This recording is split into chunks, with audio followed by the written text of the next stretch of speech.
From Kurt Sutter, the creator of Sons of Anarchy. Can't ask you to do this unless I know you really want it. The club, the life, all in. I'm all in. Mayans premieres Tuesday at 10 on FX. The Fantasy Focus Football Podcast is presented by ZipRecruiter. Hiring used to be hard. Multiple job sites, stacks of resumes, a confusing review process. But today, hiring can be easy with ZipRecruiter, the highest rated hiring site in America. And now our listeners can try it for free at ZipRecruiter.com/06010. ZipRecruiter, the smartest way to hire. Fantasy, you're in the 06010. Focus. Fantasy Focus.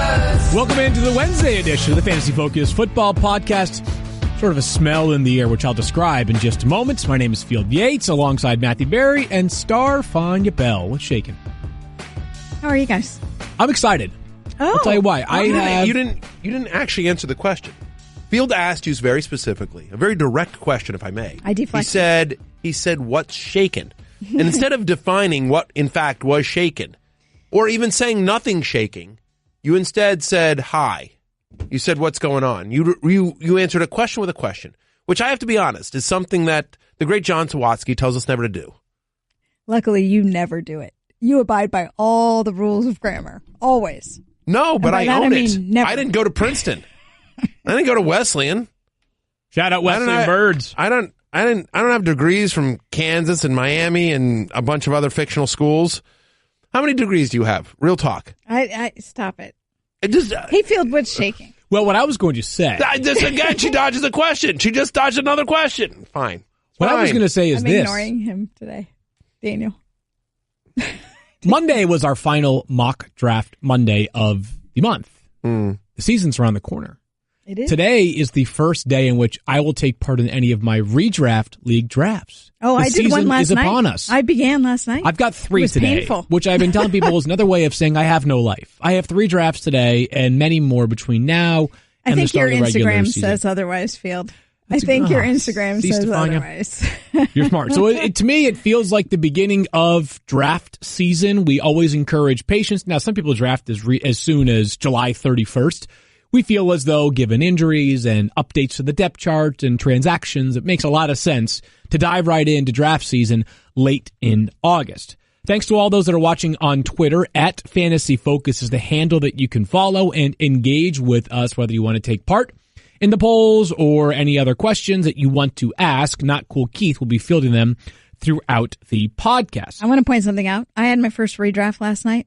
And it was one of those reminders of read the rules beforehand because they value wide receivers differently. So it was definitely pay more attention to the wide receivers. You get extra points for the long passes. I actually got Tyreek Hill because I wanted somebody who could go for the big plays because you get bonus points for the big plays. So it just was a reminder. This is my PSA to the public. Read your league rules because it actually changed my strategy going in. Read the rules and follow the news. Rewind. Fantasy news from the National Football League. This is the instant replay. So I may take people behind the scenes for just 1 minute. We have this Twitter show that we do. We do it. We're live on Twitter right now. Right. Okay? We love our friends at Twitter. And so they encourage all of us to share the link to watch us on Twitter on our Twitter feeds. We all have, nice audiences there over on the Twitter. And so Thirsty Kyle, one of the jobs that he does over here at the show is sends us because the link it's hard to it's a weird link. And so he sends us tweets that we're just supposed to copy and paste. He writes tweets for us because we're busy prepping for the show. To take that is factually incorrect. I write tweets for you. Incorrect. You wrote the tweet? You wrote the tweet that he sent me? Starting today, well, I don't know what he sent you, but starting today, I wrote both of these tweets. Okay. Yeah. Because please, I cannot wait to know. The tweet that was sent to me is find out what players we're smitten with. Smitten? I think it's smitten by. Does that sound right? Yeah, 100%. Yeah. That was you? That was me. Smitten? Yeah. You're a smitten kitten? That sounds like a Daniel Secret word, squirrel is a smitten kitten? That's what I'm saying. Listen, I'm not saying that you love a player. I'm not saying, but you might be smitten with someone, if you know what I'm saying. Wow. Do you not think smitten's a good word? I changed it. I edited that. Why? I took smitten out. I have 4. It took me 4 college degrees to come up with words like smitten, Matthew Berry. You have one. You have one college degree. I have 4 college degrees. You do not have. I have 4 college degrees. All from Full Sail? I have 2 associates from 2 different schools. I have a bachelor's and I have a master's. Really? I feel insignificant. You're like Stephania, but with more hair. Yeah, I just don't brag about it. Yeah, that's true. You're humble. Yeah. You're like the humble version of Stephania. Did you say Stephania with more hair? Well, yeah, look at that beard. Oh. He does have a bushy beard. Yeah, but that does not account for like the 14 inches of hair that Stephania has. Well, Stephania has a lovely head of hair. But I would argue, top to bottom, Daniel has more hair. I actually thought that quickly, speaking of Twitter. Top to bottom, I'm not sure. Reminder, we are live on Twitter. Matthew last night took to Twitter to solicit best names for fantasy football teams this season. I thought mine, and you can find it at Field Yates on Twitter. Humbly, that is my favorite social media. Did I miss yours? Is Twitter. You're really good on Twitter. Yeah. I have to give you a compliment. You are really good on Twitter. You are legitimately good on Twitter. You're a good follow.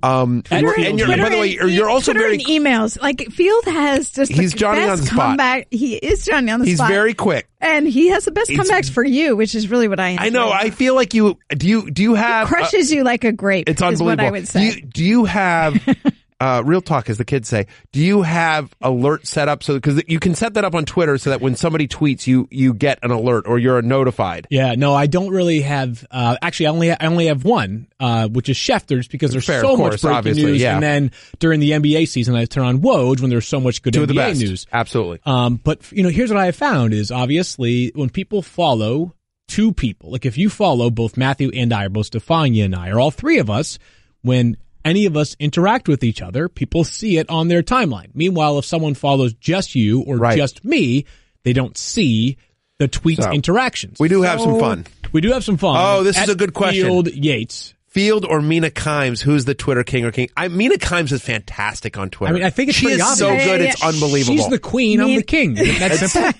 You do have fair. a point. I actually wrote Mina like a crush tweet the other day because she just put something out that was so good that I had to be like, hi, I'm a big fan and I'm just asking this question about how you come up with these tweets.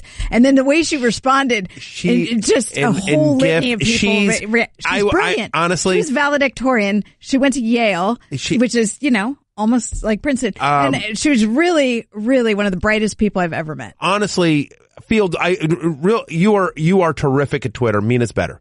Mina's the best I've ever seen. Honestly, she is unbelievable. I think after one tweet, I tweeted back at her. I said, I don't know what we pay you, but whatever it is, it's not enough. And I truly believe that. Whatever ESPN pays Mina Kimes, it is not enough. I did not realize she was a valedictorian. So we've got 2 valedictorians in the men's and women's league? Yeah. Who else? Oh, Daniel. Oh, me? Oh. Yeah, he was valedictorian at Full Sail University. In any event, thanks for reading the column I wrote about him last year. My circuitous story that I was going to tell about Twitter, and at Field Yates, where you can follow what many would consider an award-winning account, was Matthew asked for favorite team names. 10 listed 10 is coming out on Thursday, and so that'll be some of the list there. And you were just making a point about how head to toe Stephania might be less hairy than Daniel. Right. My suggestion for a good team name would be Harry Matthew Barry. It's ironic. That's the point. I see what you did there, because I don't have a lot of hair. 4 hymns, though, is a great way to get your hair back in order. Let's get to some news, because by the way, though, I'll be honest. As I get older, while I'm losing hair in my head, my ears take some grooming. That you just don't admit, Matthew. Right? I don't think you need to acknowledge. Let's get to some news, because I do what I can. 2 pieces of news to clean up from yesterday, and let's begin with wide receivers. I see what you did there with clean up.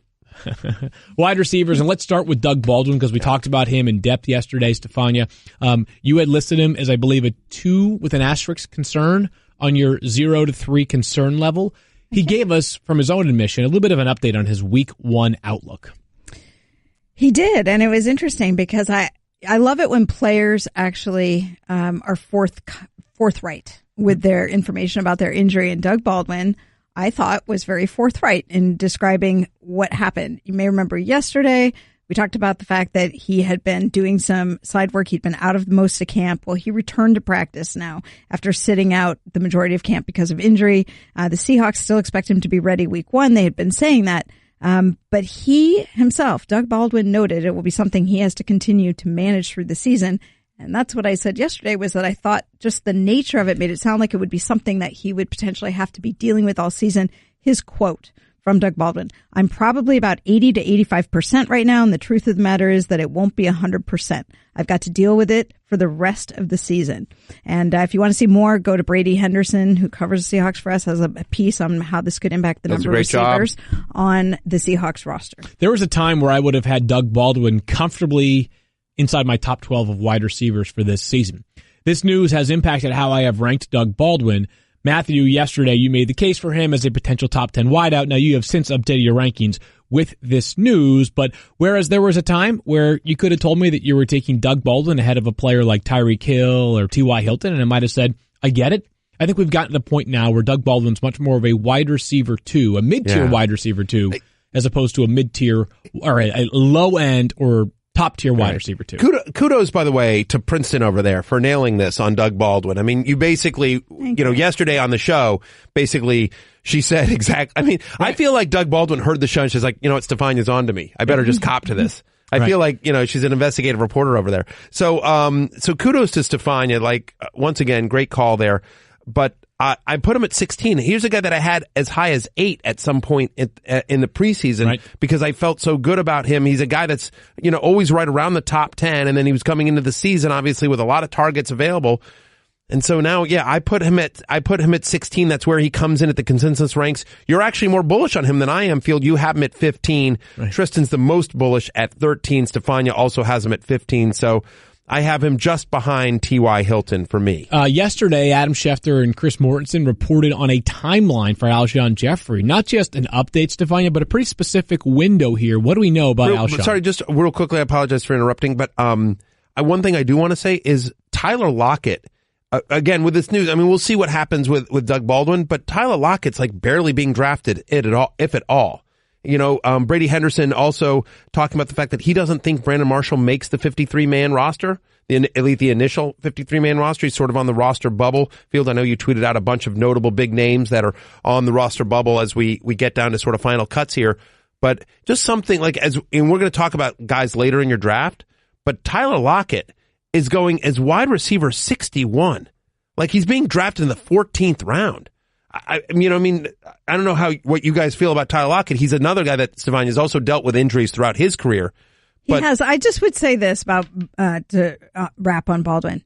It doesn't mean that it's going to be a problem. It means it could be. So there's some additional risk that wasn't there before. Risk, but he's expecting to go week 1, and I think when he's playing, he could still look like the same guy. It's just, don't be surprised if all of a sudden he has to miss some time.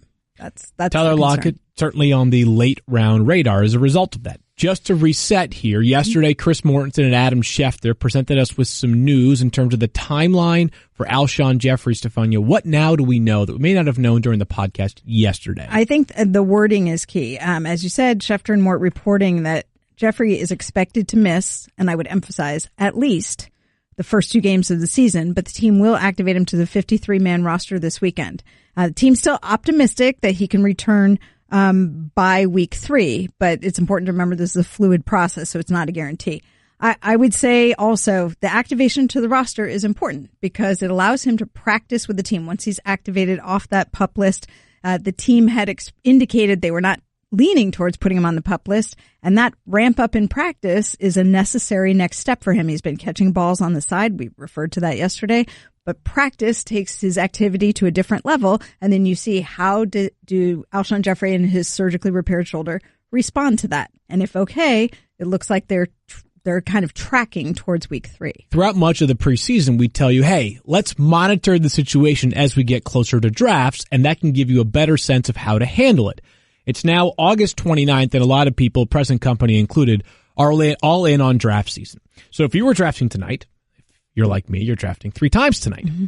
Alshon Jeffrey slots in at 30th amongst my wide receiver rankings. 3 drafts tonight? 3 drafts, one at 4 o'clock. We're doing this one, and I'm doing my show league at 2:30, so I'm doing 2 drafts today. Yeah, so 3 drafts for me tonight, and Alshon Jeffrey is 30th in my wide receiver rankings. So a couple of things to take away from what you just said. Expected to miss at least 2 games. So I guess when I'm ranking Alshon Jeffrey, I am still ranking him with the idea that he could play up to 14 games. understanding that may not be a guarantee of 14 games. If you look at some of the players that are ranked close to Alshon Jeffrey, it's Devin Funchess and Jamison Crowder and Cooper Kupp and Sammy Watkins. If I thought that Alshon Jeffrey was going to play 16 games this season, he'd be much closer to 20 than he would be to 30.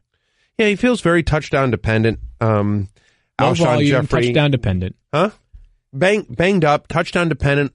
We don't know who his quarterback's going to be early on. That was the other thing that came out yesterday was Doug Peterson saying he's probably going to find out on Friday, Stephania, as to whether it'll be Nick Foles or Carson Wentz. To like the way he worded it, sounded like he would know by Friday. It wasn't clear that he was going to share. Correct. He said he kind of admitted, I'm paraphrasing here, but basically said he probably wouldn't announce it to the public until maybe 90 minutes before. Right. So we may not know. So he'll probably know, but like it wouldn't surprise anyone here, especially if you heard Stephania yesterday, if Carson Wentz misses the first week or two of the season. So I don't know that you feel confident about any Philadelphia Eagle in week one with the exception of Zach Ertz. I'm with you right there.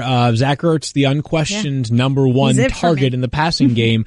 I think a very late round sleeper to keep an eye on, and I don't often advocate for rostering two tight ends, but Dallas Goedert could get some good run for the Eagles. I'll also say that given where they're both going in drafts, I prefer Nelson Aguilar than Alshon Jeffrey. It's a good price point there for Nelson Aguilar, basically available late in the drafts, and he played really well when he was a slot option for the Eagles last season. Currently going in the 12th round at wide receiver 44 on ESPN.com. Let's move along to our three lists of three, and we've got two separate occasions that we're going to cover on today's show. The first is what we're going to call our all-in guys that we are all in on, and I would say this. We're all in, especially relative to where others might rank them and where maybe the expectations are for them this season. I'll begin, and I think this is probably the player that Matthew and I have been the most divisive on so far this preseason in terms of where we have him ranked. I continue to note that Dak Prescott is one of the most efficient quarterbacks in football who has as many avenues to fantasy relevance as I believe almost anybody in the NFL at quarterback. He has 3+ passing touchdowns or a rushing touchdown in 56.3% of his career games. Of course, he's played 2 seasons, so you're talking about a relatively small sample size, but he's also second to only Tom Brady in QBR over the past 2 seasons. And the best argument I've heard against Dak Prescott, or the most common one that I've heard against Dak Prescott this year, is that the pass catchers around him are simply not as good as last year. If we go back, and we're going to go back and reflect upon the 2017 Cowboys season, it won't take us long to realize that Dak Prescott was not playing with a bunch of all-stars. He was playing with a Dez Bryant who can't find a job right now. He was playing with Jason Witten, our new teammate, who was reliable but not an explosive play option. I don't think the downgrades are that significant. I still have Dak Prescott as my quarterback 11. My biggest worry is the offensive line. And just that if he gets into trouble, now he is able to move well. I mean, no doubt he's scored rushing touchdowns, and that's been part of what he's been able to do to give you fantasy points. But I don't know.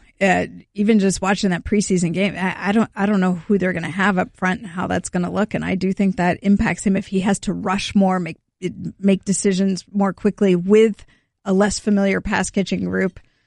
It just makes me nervous relative to other quarterbacks that are available. It's really, for me, what you're banking on, because it's a team that's in the bottom 12 in terms of total plays. It's a fairly slow offense.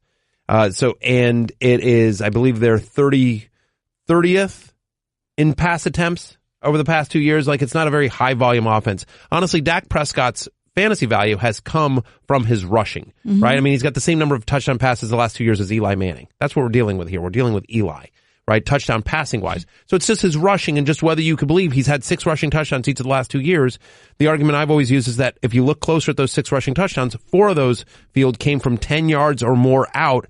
It is hard to run for a touchdown from 10 yards out or more, especially 4 times, especially when you're a quarterback. He led the NFL. No one had more. He was tied for the NFL lead. And for me, I just feel like there's got to be some regression there. He's got more rushing touchdowns over the last 2 years than Derrick Henry. Right.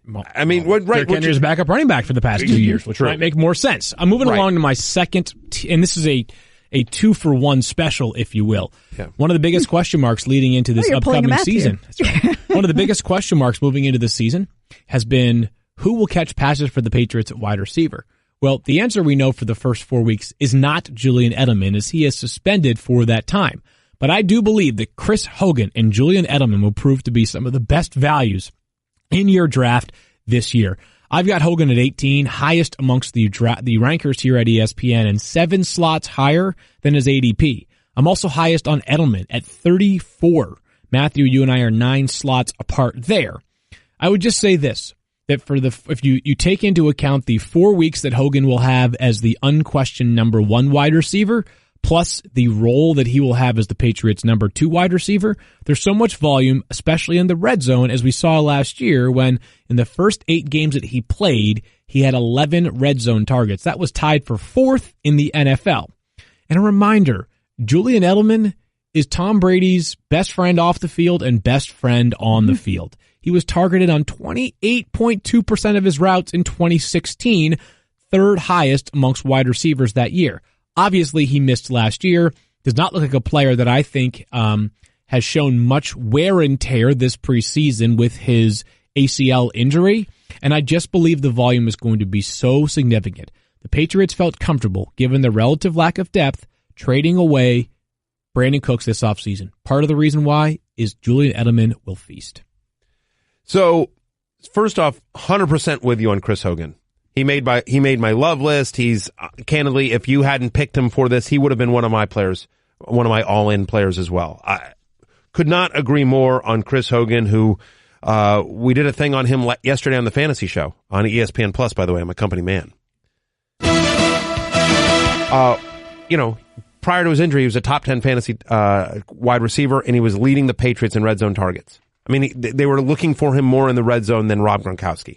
So I'm with you 100% on Chris Hogan. I like Edelman as well. I'm lower than you, as you mentioned. I'm lower than you. My only concern on Edelman is both obviously the 4-game suspension, the injury history, and the lack of touchdowns. Like he's a very solid PPR player. I actually have him, I did that Scott Fishbowl. He's actually one of my wide receivers in the Scott Fishbowl. But Stephania, that's the concern, is all the injuries he's dealt with throughout his career. I think it's fair. I mean, he gets banged up going across the middle a lot, and that's the risk that you take. But volume-wise, I agree with Field in terms of volume. Yeah, 100%. And he's going so late in drafts. I definitely like where he's going at his price point. Last one for me is Joe Mixon. The Bengals running back enters his 2nd season. We often see that major jump for players, and his relatively average rookie year was a bit overlooked last year because so many good rookie running backs that we forgot that Joe Mixon was there and really just average. But there were some encouraging signs if you look closer, despite the overall lack of production. He had 17 goal-to-go rushes last season. The rest of the Bengals roster combined for 5, so he dominated the goal-to-go touches. He had 7 of their 8 rushing attempts from inside the 5-yard line. He's an effective player in the passing game. 30 catches last year. Wouldn't surprise me if that number ballooned to 40. And last thing I'll say here is Jeremy Hill was there. He was a factor for the first, 5 or 6 games last year before he eventually landed on IR. And not that Jeremy Hill was playing well, but the fact that he was playing chewed into Joe Mixon's value. I get it. The raw total preseason numbers this year have not been great for Joe Mixon, and the offensive line's a concern, but I'm all in on him as a breakout candidate this season. I like that call. I mean, they're committed to him. Volume should be key in theory. The Bengals offensive line should be better than it was last year. He looked like a better running back towards the second half of last season, so I'm with you on Joe Mixon. Here's a poll that came on the Twitter handle last night, I believe last night. It asked, who will score more points this season, Dak Prescott or Alex Smith? Alex Smith wins in resounding fashion, 78% of the votes. And the reasons why we asked this question was that when we begin Matthew's all-in players, the first one you have is Alex Smith. Yeah, so a lot of the things, I have him ranked 11th. His current ADP is 15th. Field, you and Stephania are slightly lower than the ADP. Look, he's a guy that has a high floor because of his rushing, right? So, last 3 seasons, 5th most rushing yards by a quarterback. He's going to a fantasy-friendly offense. Last 3 seasons, Jay Gruden's offenses have been 6th in fantasy points by quarterback. And so Kirk Cousins is another guy that's always outperformed his ADP. I love this stat. Thirsty Kyle found this. Over the past 2 seasons, Alex Smith has scored at least 15 points. At least 15 points in 60% of his starts. That is a better percentage than Russell Wilson, Phillip Rivers, or Cam Newton. To give you a comparison, there's just a high floor there. And so for a guy that's currently going as quarterback 15, who last year was a top 5 fantasy quarterback, I get it, the track record isn't there and he's changing teams. But yeah, I mean, whatever you think of Jay Gruden, they throw the ball. They're going to score points. They always have, the Redskins. They are. So it's always been a good offense. The defense is an issue, but the offense has always put up points. My concern on Alex Smith, I'll just make it simple here, is that he let it rip last year in Kansas City. He really let it rip. And keep in mind that he had a rush of, I think, 70 or 80 yards last year. That can really inflate a quarterback's rushing total for the season. One outlier run. So I'm a little bit less inclined. But he's a mobile quarterback. No doubt about it. I'm just saying that, like, that number can be a little bit inflated with just one play. I don't dislike Alex Smith, but there's great depth at quarterback. I find players with higher upside. Another player that was recently discussed on the podcast, Matthew, was Amari Cooper. 4th-year wide receiver now for the Oakland Raiders, and I was thinking about this when Odell Beckham Jr. signed his contract recently. Who's the next up amongst great wide receivers, or at least could be great wide receivers? Amari Cooper's got a lot to play for, not just in terms of on the football field, but in terms of his bank account as well. Yeah, I mean, and this probably goes back to a little bit of how you feel about Jordy Nelson. And I'm not high on Jordy Nelson this particular year. I think Amari Cooper is going to be the guy. John Gruden has had a 1,000-yard receiver in every single season he's been an NFL coach. He's talked about the fact that Amari Cooper is going to be the focal point of this offense, still just 24 years old. He's a guy that when he has gotten, I feel like a lot of the negative on Amari Cooper is because he was drafted so high last year and failed to live up to it. It was a bad year for Amari for fantasy-wise. It was a bad year for Derek Carr. It was a bad year for the offense. It's one of the reasons why they've got a coaching change there and a whole new staff. But Amari Cooper, in his 22 career games with 8 or more targets, he averages 18 fantasy points a game. In 13 career games with 10 or more targets, he averages over 21 fantasy points per game. It is not hard to imagine him getting 8 to 10 targets a game when you look at the kind of offense around him. Still just 24 years old, at least 5 touchdowns each of the past 3 seasons. He's one of 7 receivers that can say that.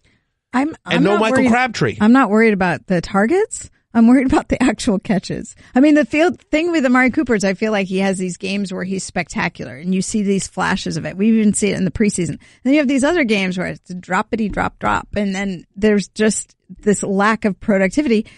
I'm not worried about the ball coming his way. I think that could only potentially increase this year, but I just need to see the performance. Drops are an issue. There's no question, but right. Yeah.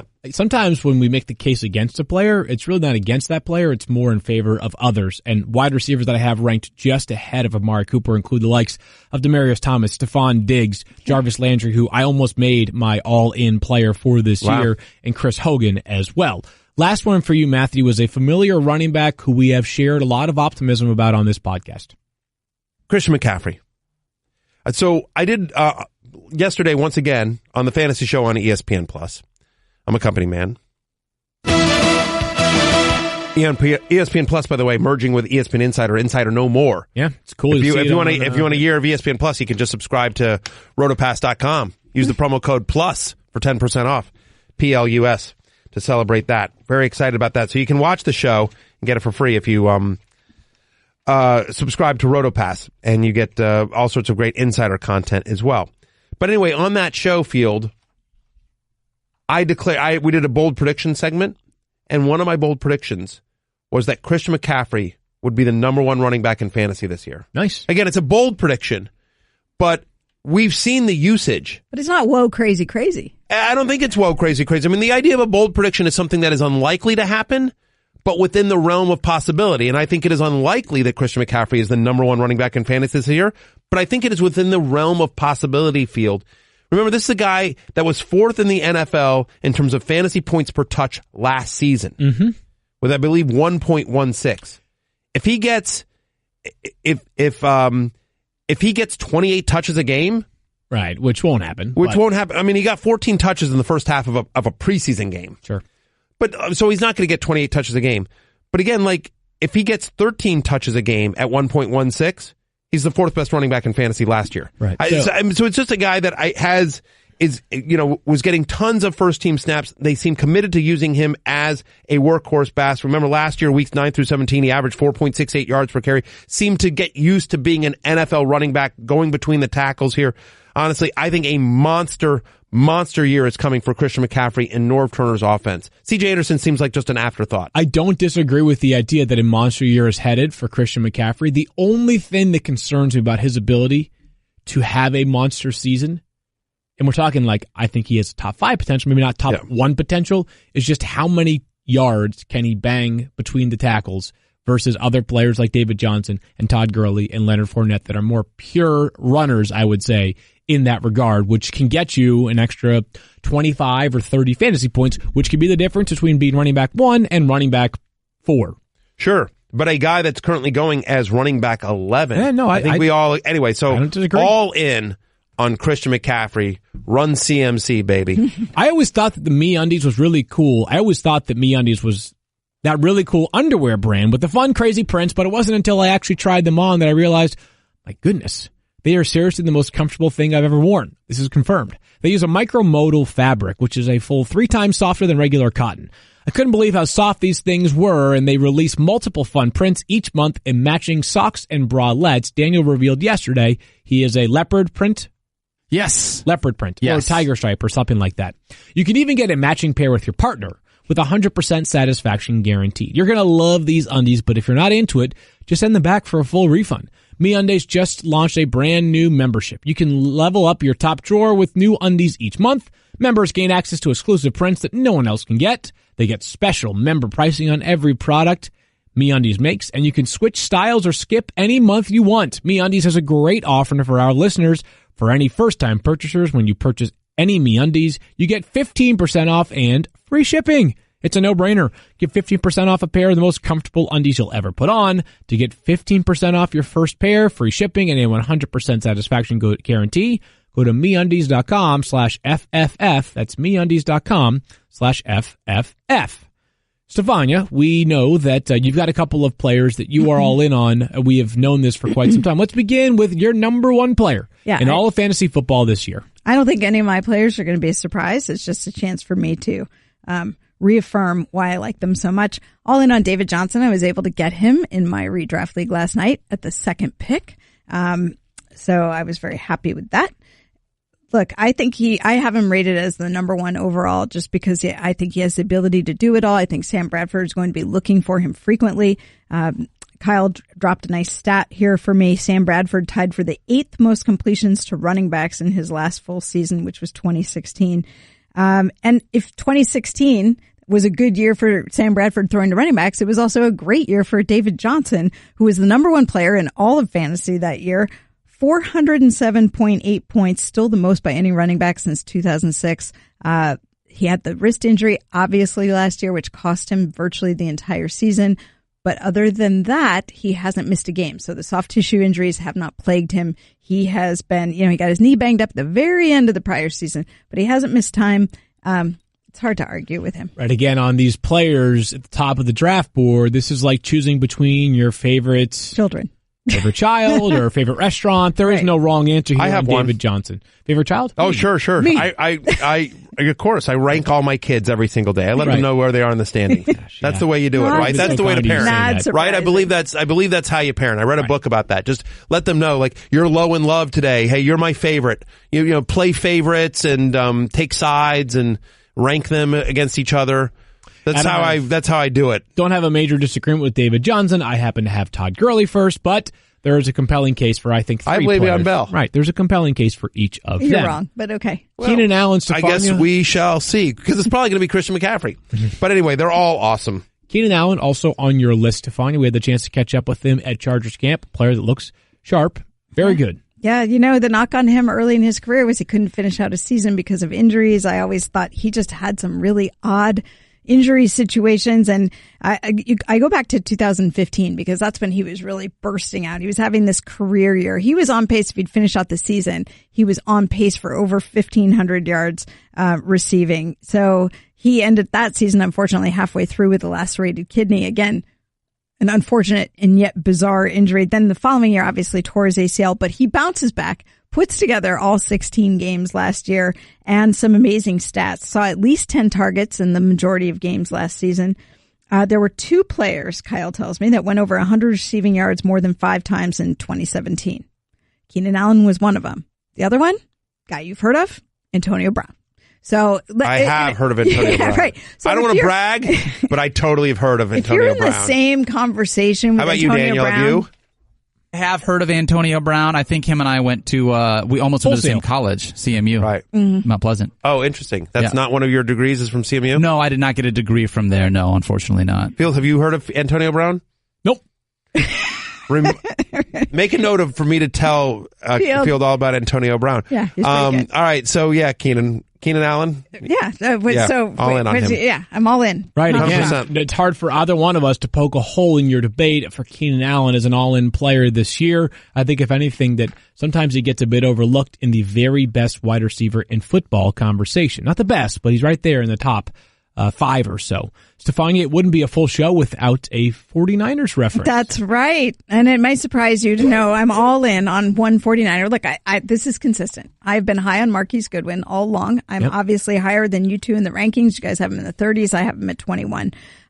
All the chatter from I'm hearing in the Bay Area is that he's really cemented his position as number 1 receiver. He had an opportunity to build that rapport with Jimmy Garoppolo once he got to the 49ers last year. He averaged 8.3 targets in the 5 games in which Jimmy G started.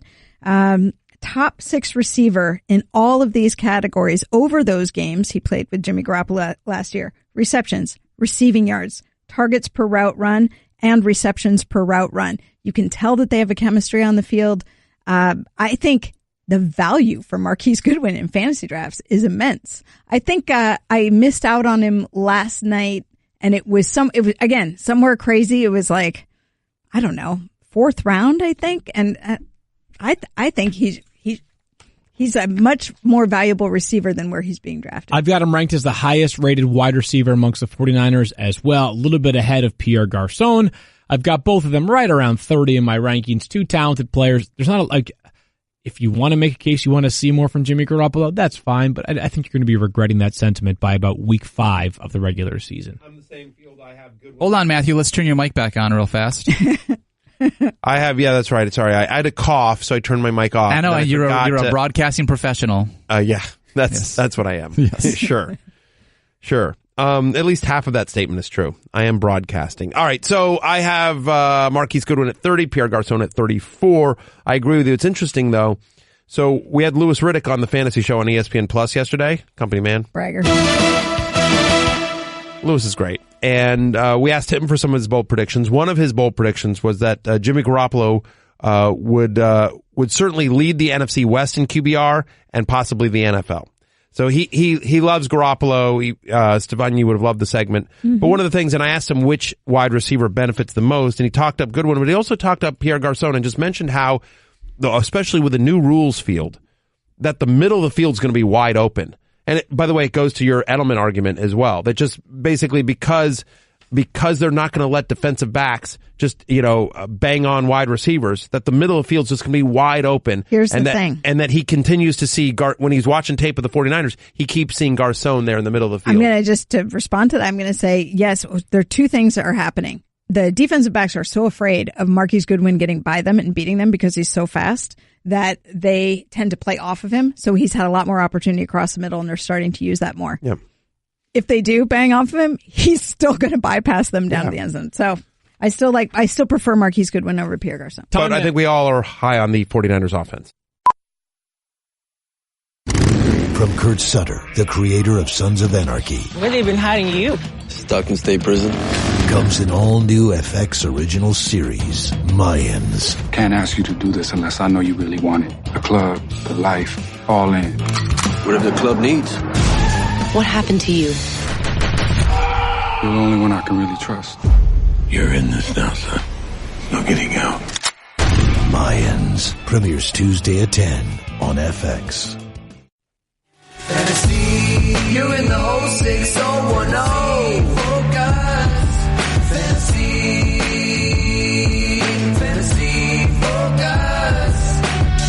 Good three list of three here. It's our lottery tickets for drafts. Again, draft season is heating up. I've got three today, and let's begin with my three picks for lottery tickets. I'm going to start in Jacksonville. We know that Marquise Lee has been placed on IR. He's out for the year. Keelan Cole, who last year during the final 3 weeks of the regular season had 30 total targets. How about that? I mean, he was an absolute beast. Mm-hmm. 30 targets. Only Larry Fitzgerald had more than Keelan Cole during those final 3 weeks of the season. I think when you're making a lottery ticket evaluation, part of it is statistical data and part of it is just faith in the player's ability. I think somebody has to catch passes, and I think that Keelan Cole, whose ADP is up 33 slots amongst wide receivers over the past week, has got a chance to make a pretty consistent mark there in Jacksonville. I agree. I moved him when the news of Marquise Lee, I moved him up in my rankings pretty significantly because I think he is going to be, I hate to use the word beneficiary, but I think he's going to end up taking most of the volume. More prominent role this year. My next pick will be Michael Gallup, the third-round pick out of Colorado State for the Dallas Cowboys. Wide receiver 59 in terms of ADP. You know, again, we don't have this NFL sample size to evaluate him off of other than the fact that he did score a touchdown in the first preseason game on a 30-yard catch from Dak Prescott. You know, he is the best combination of size and speed that the Cowboys have. I think they feel pretty confident in some of the players that can operate in the middle of the field. He's still a wild card for them. And again, when I mentioned earlier that I'm all in on Dak Prescott, you know, sort of by default, I have to like some of the pass catchers there in Dallas. I think Gallup is a very reasonable upside play. Like both those guys. I also like D.D. Westbrook. I have Keelan Cole ranked ahead of D.D. Westbrook, but I like both those guys. And certainly if you're drafting a Cowboys wide receiver, I'm with you. Michael Gallup would be the guy. Someone's got to catch passes there. Somebody does in Dallas. My last one here would be Bilal Powell, who's been undrafted or going undrafted in 60% of leagues. His ADP is 53 amongst running backs. He averages 5.04 yards per touch in his career. Now, I get it. Part of that's inflated by the passing game value, but also an effective runner. And if I gave you, and I know Matthew likes to do this during the fantasy show, a blind resume of two separate people. One of them has 9 touchdowns over the last 325 touches. One player has 1,629 yards for 9 touchdowns, with nearly 14% of his carries gaining 10 or more yards. The second player has 1,782 yards with 11 touchdowns, nearly 13% of the carries gaining 10 yards. That's a lot of data right there, but the point was this. 2 players who over the last 325 touches have been comparably effective. The one who had slightly better overall numbers was Kareem Hunt. The second one was Bilal Powell. This is not to say that Bilal Powell is the same player that Kareem Hunt is, nor should he be drafted close to him. The point is merely this. All it takes for Bilal Powell to be effective is an opportunity. Eli McGuire's already hurt. The team did recently sign Sharkandrick West and has Thomas Rawls in the mix, but I feel like Bilal Powell is going to be utilized enough that for a potential week 1 waiver wire ad has a ton of value. I would agree with that. I mean, I still prefer Isaiah Crowell, but Powell's been running ahead of him so far in the preseason. Ultimately, I think Crowell's the better player. I think he will, and I think he's obviously the better shot at getting touchdowns, but Powell's going to be involved, and at his ADP, he's certainly going to outperform his ADP. He's being left for dead. Yeah, he's seriously. It's confusing, especially, you know, the Jets themselves sometimes have confusing use with Bilal Powell. I would just note he's run extensively with the first team offense this preseason, and it is a new coordinator in Jeremy Bates. Football season is truly almost here, and huge cash prizes are up for grabs at DraftKings, the leader in 1 week fantasy sports. DraftKings is hosting a fantasy contest for week 1 with $2 million up for grabs, and it's free to enter with your first deposit. Get the app or go to DraftKings.com now and use code FOCUS to play free with your first deposit in the week 1 play action contest. That's code FOCUS to play for your share of $2 million. Minimum $5 deposit required. Eligibility restrictions apply. See DraftKings.com for details. Matthew, it's your chance to go to your 3 lottery tickets. Let's begin with a quarterback in Cleveland. Real quickly before we get to my lottery tickets, Daniel asked me to tweet this. Oh, darling, you looking for that golden slumber? Is there someone that has you saying, I want you? Then come together, because we've got the sleepers for you. Something about these players really moves us. Do you get it? Anything. Great, yeah. Do you know? But do you Beatles. understand what it is? Right, Yeah, it's a bunch of Beatles. Come together, right, obviously. right now. All Abbey Road songs. All songs off the beautiful Abbey Road album. Good job, Daniel. That You know was what? I'll pretty tell good. you this. I've heard of the Beatles. Finally, a We band share we've heard a of. musical connection, There you buddy. go. That- Finally. Wow, it's finally happened. Finally. It's beautiful. Yeah, exactly. The Beatles. a Yeah. band we've the heard Beatles. of. Yeah, exactly. Finally a good band that we've heard of. Yeah. Goes Whatever against happened to brand those for you. guys? Whatever did happen to them. We should do a retrospective on them. All right. That's never been done. Never Good idea. Been done. Go. So among my late round sleepers or my lottery tickets, if you will, Tyrod Taylor, currently being undrafted in over 70% of leagues. His ADP, if he is being drafted, he's quarterback 22. This is a guy who was a top 12 fantasy quarterback in both total points and points per game over the last 3 seasons. And that was when he was in Buffalo, where he never played with a wide receiver that had a 1,000-yard season until Kelvin Benjamin got traded midway through the season. Now he goes to a Browns offense. You've talked about how Jarvis Landry came very close to being your all-in player. Mm-hmm. We all like David Njoku as a second-year player to take a big leap this year. Josh Gordon, I'm very high on, no pun intended, I'm very high on Josh Gordon having a big year this season. We think the running game will be effective as well. So, yeah, Tyrod Taylor, who along with Cam Newton are the only quarterbacks with at least 4 rushing touchdowns and 80 rushing attempts in each of the past 3 seasons, feel that rushing just keeps his floor high. As long as he has the job, and my expectation is actually health-wise, I bet you he keeps this job all year because I think the Browns are competitive enough that they're not going to want to go to Baker Mayfield. I think they will be in the playoff hunt until the end of the year, and I think they've got a shot at making the playoffs. So, yeah, Tyrod Taylor. Jess, listen. Look, you're bearing the lead right there. Yeah. Look at you. Keith is so excited. Don't you tease him unless you mean it. Keith, what do you think? Man, I hope you're right. Yeah, exactly. That's about all I can think because I can't possibly be positive. Well, Mike Clay has gone on record and saying he thinks they will make the playoffs. I wouldn't go that far, but neither would. Look, they have that talent. I do believe they will be competitive, and I do believe Tyrod Taylor keeps this job all year long, and he's going to be a top 12 fantasy quarterback as long as he's starting quarterback, and he's currently basically free in drafts. How about a wide receiver for Daniel's beloved Lions? Kenny Golladay. Babytron, as my friend JJ likes to call him. Babytron currently going undrafted in almost 40% of leagues. His ADP is wide receiver 41. I have him, I think higher than that. Wide receiver 51 is his ADP. Yes, exactly. I'm at wide receiver 42, so I've been, a decent amount higher than him. Look, you think about what he does. I mean, 6'4", 213 pounds, a 35-inch vertical leap. And this is somebody that, when he was on the field last year, significantly cut into Marvin Jones' targets. Marvin Jones got 10 targets a game when Golladay was out, 5 targets a game when he was there. Again, we talk about sort of the Lions, and I don't believe they're going to be able to run the ball field.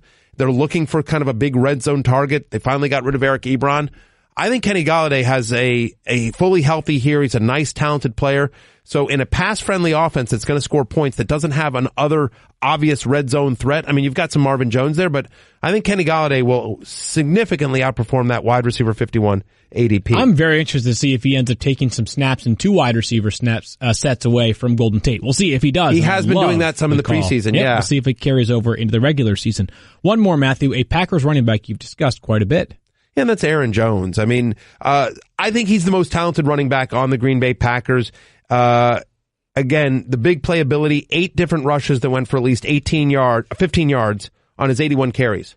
That's 1 every 10.1 carries. The only player with a better rate among qualified running backs, Alvin Kamara. I mean, that's what we're talking about in terms of his big playability. Again, I've talked, a team source I talked to said that they think by the middle of the season, Aaron Jones is going to be the Green Bay Packer running back you want. Now, Jamal Williams doesn't have that big playability, just 1 15-yard rush and 153 different carries. Having said that, when he gets volume, Jamal Williams has been fairly effective. Weeks 9 through 17 last year, Jamal Williams was the 6th best running back in fantasy. He was 4th in carries over that stretch, 20 or more touches in 6 of those 9 games. Now, obviously, some of that was without Aaron Rodgers, obviously. I think actually most of that was without Aaron Correct. Rodgers. So Yep. with Brett Hundley under center, they sort of leaned on Jamal Williams. My expectation is that I prefer Aaron Jones, but he's going to miss those first 2 games. And here's the thing. When you look at ADP, you could basically get Aaron Jones and Jamal Williams for like 11th and a 14th, something like that. I mean, Jamal Williams, who's going ahead of him, is running back 36. He's going in the 11th round. And Aaron Jones is going in the 14th round, running back 44.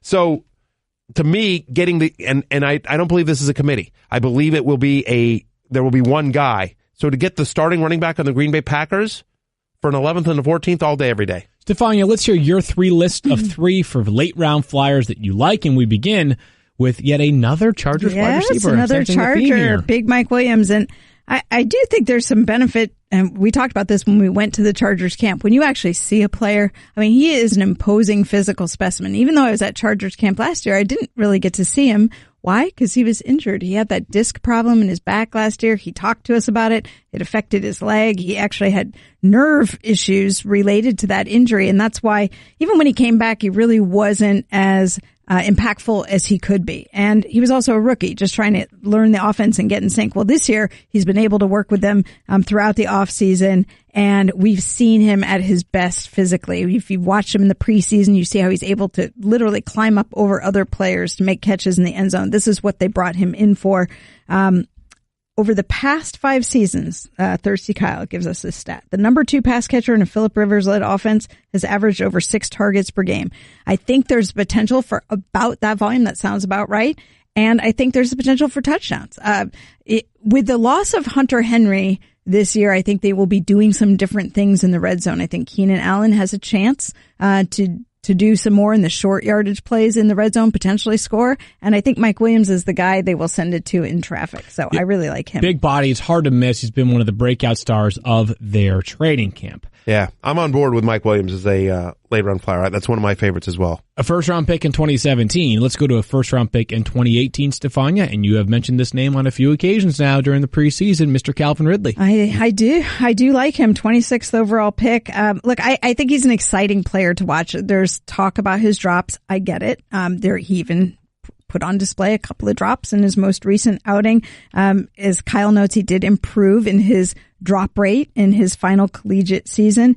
And I think who better to mentor him than a fellow Alabama receiver in Julio Jones, sure. who will teach him. But look, between Julio, Mohamed Sanu, and Calvin Ridley, I know people are like, well, he's not going to get much of a chance. But, those guys get banged up during the year. I think Julio will play a lot. I think Sanu, he missed a little time last year with the injury. And so I think Calvin Ridley, if he gets a shot to shine, is going to demonstrate why you may like him better in Dynasty. I'm not sure this is going to be a huge breakout year, but I was able to get him in this redraft league last night as my final bench player. So to have him as a player I can put on my bench who may have some upside, especially as the season progresses, I think it's worthwhile. Interesting, third wide receiver, so we're going to have to see how much of a consistent role he carves out for Atlanta, but a player that should never have slid to where he did in the draft to Atlanta, I believe was 24th overall. 26th overall, yeah. Whatever it was. It was, yeah. Really talented player that could perform not his average draft position in fantasy, but his real life draft position in the NFL. We said it wouldn't be a show without a Stephania 49ers reference. It also wouldn't be a show without a Stephania the U reference. That's right. So your third lottery ticket here. Yeah, that's right. Nice mention, Field. But Matthew, you already referenced David Njoku. Yeah, I did. About him having potentially a breakout year this year, second year, expected to take a leap forward. I actually probably paid a little more attention to him just from watching Hard Knocks and seeing him, kind of brought my focus to him, and then watched him in that first preseason game where he caught 2 passes in the end zone from 2 different quarterbacks. And again, to me, demonstrated not only how he could use his physical size to make the plays, but really nimble in terms of how he was able to catch the ball. So, I really like David Njoku this year. I'd like him to take a step forward. And I love this stat from Kyle. 5 of his final 6 games this season will come against a defense that ranked 24th or worse versus tight ends. So, I think he has the potential. I think I have him ranked 11th. I think he has the potential to finish as a top 10 tight end this year. I mean, I would not argue against that. There are few players athletically that are even close to his spectrum in the league, much less at tight end, a guy that if he gets his volume And we think there are a lot of other pass catchers in Cleveland that could get their volume, but if Njoku does, he certainly has top 10 tight end Certainly upside. made a case for it in the preseason to get that volume. It's New York Times bestselling author Matthew Berry with another self-serving, self-indulgent, all-about-me promo. So, I get a lot of people that are asking me about, hey, I've got drafts this weekend. Can I get a drink and draft t-shirt? Can I get a tumbler or something like that? Well, draft juice, always fun as well. Well, guess what? The Fantasy Life shop up and running over there on the Amazon, which is very exciting. You can, so just go check it out at, amazon.com/fantasylife. And there's tumblers and apparel and accessories and all sorts of great stuff on it. So definitely check it out at amazon.com and it's all part of Prime. Ooh, so you can exactly. Yeah. So it's part of Prime. So you need some stuff for some gear. You need to gear up for your drafts this weekend or in the next day or two or early next week. Sure. Amazon.com/Fantasy Life. So you can check out sort of the tumblers and the apparel and the all the accessories and everything there. So I would say something to the effect of like, I live on Amazon Prime, but everybody lives on Amazon Prime now. If you don't crush Amazon, then really the joke's on you. Yeah, or if you just go to Amazon.com. And, I was going to say you can search for Fantasy Life and a bunch of different stuff comes up. So just go to, Maybe not that.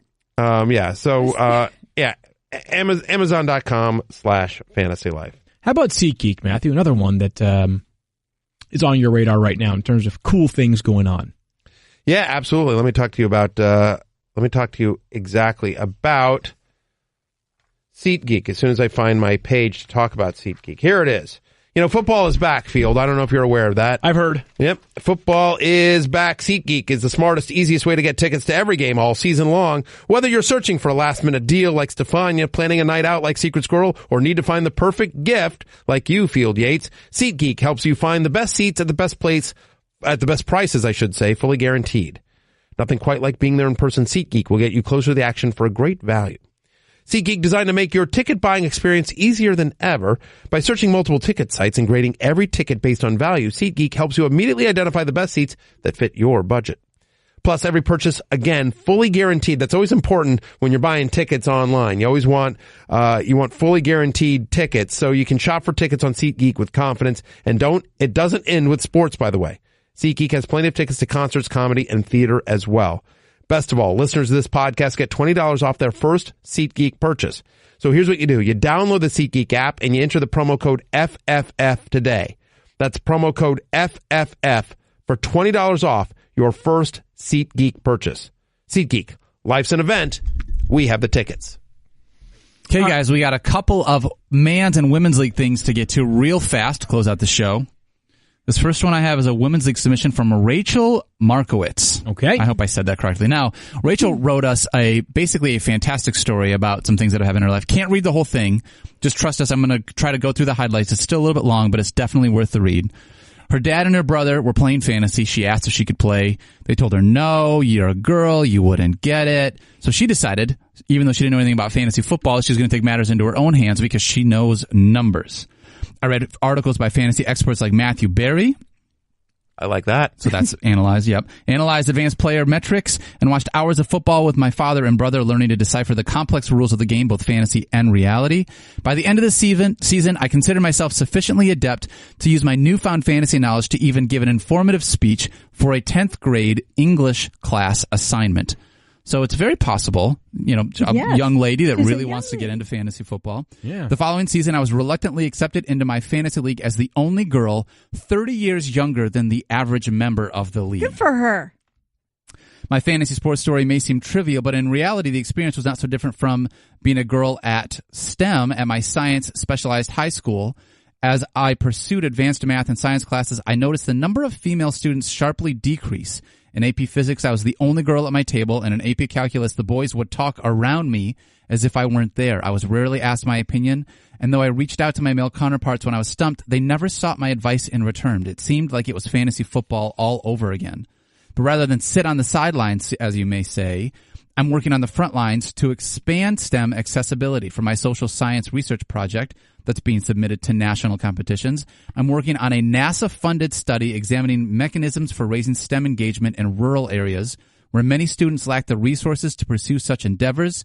In my community, I volunteered at figure skating in Harlem, an organization providing academic support combined with skating lessons to underprivileged girls.